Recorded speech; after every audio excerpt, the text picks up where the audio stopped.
ایک مظلوم لڑکی اپنی داستان غم سناتے ہوئے کہتی ہے کہ میرا تعلق پٹھان فیملی سے ہے۔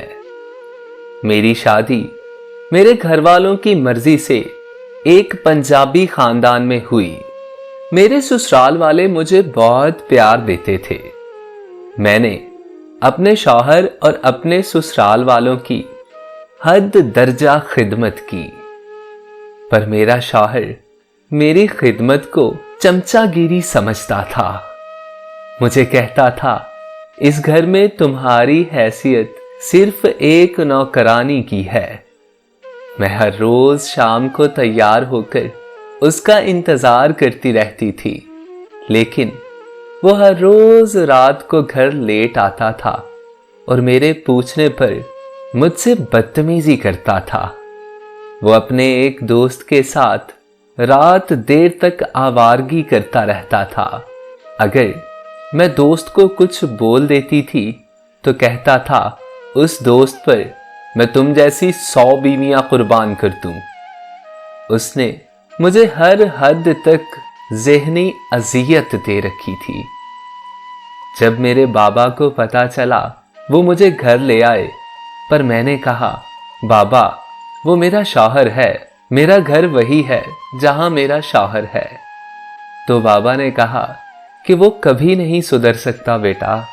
میں نے اپنے شوہر کو کالز کر کر کے منتیں کی کہ مجھے یہاں سے لے جاؤ، تو تب کہیں جا کر وہ مجھے لینے آیا۔ تو میں نے بابا سے کہا بابا مجھے جانے دیں، اس کو احساس ہوا ہے تبھی تو مجھے لینے آیا ہے۔ تو بابا نے مجھے اس کے ساتھ جانے دیا، پر گھر واپس جا کر وہی سب مجھ سے بدتمیزی کرنا، رات کو دیر سے گھر آنا، مجھے مہمانوں کے سامنے ذلیل کرنا، میری خدمت کو چمچا گیری بولنا اور مجھے ہر طرح کی اذیت دینا۔ میرے بابا کو جب یہ سب پتا چلا تو وہ مجھے دوبارہ لینے آئے، تو میرے شوہر نے میرے بابا سے بھی بدتمیزی کی اور بولا کہ اب لے کر جاؤ گے تو دوبارہ یہ یہاں واپس نہیں آئے گی۔ بابا مجھے گھر لے آئے۔ بابا نے کہا کہ بیٹا وہ کبھی نہیں سدھر سکتا، تم اس سے طلاق لے لو۔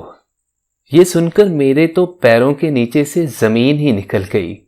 میں کسی صورت بھی طلاق نہیں لینا چاہتی تھی، کیونکہ طلاق یافتہ لڑکیوں کو کبھی بھی معاشرے میں عزت کی نگاہ سے نہیں دیکھا جاتا۔ ہمیشہ یہی سمجھا جاتا ہے کہ طلاق یافتہ عورت ہے، نہ جانے کتنی بد کردار ہوگی جو اس کے شوہر نے طلاق دے دی۔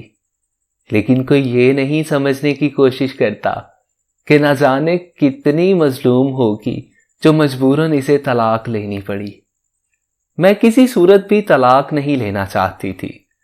میں نے اس شخص سے بولا کہ مجھے معاف کر دو، مجھے طلاق مت دینا، لیکن اس نے مجھے طلاق دے دی اور میری زندگی برباد کر کے اس نے کسی اور سے منگنی کر لی ہے اور وہ اپنی زندگی آباد کرنے جا رہا ہے۔ پر میرا اللہ اس کو ضرور مقافات عمل دکھائے گا، کیونکہ وہ مجھ سے 70 ماؤں سے زیادہ پیار کرتا ہے، اور اللہ رب العزت نے خود فرمایا ہے کہ اور تیرا رب نہیں بھولتا۔ خدارا ترس کھایا کرے اس صنف نازک پر، جو اپنا سب کچھ چھوڑ کر آپ کے گھر آتی ہے۔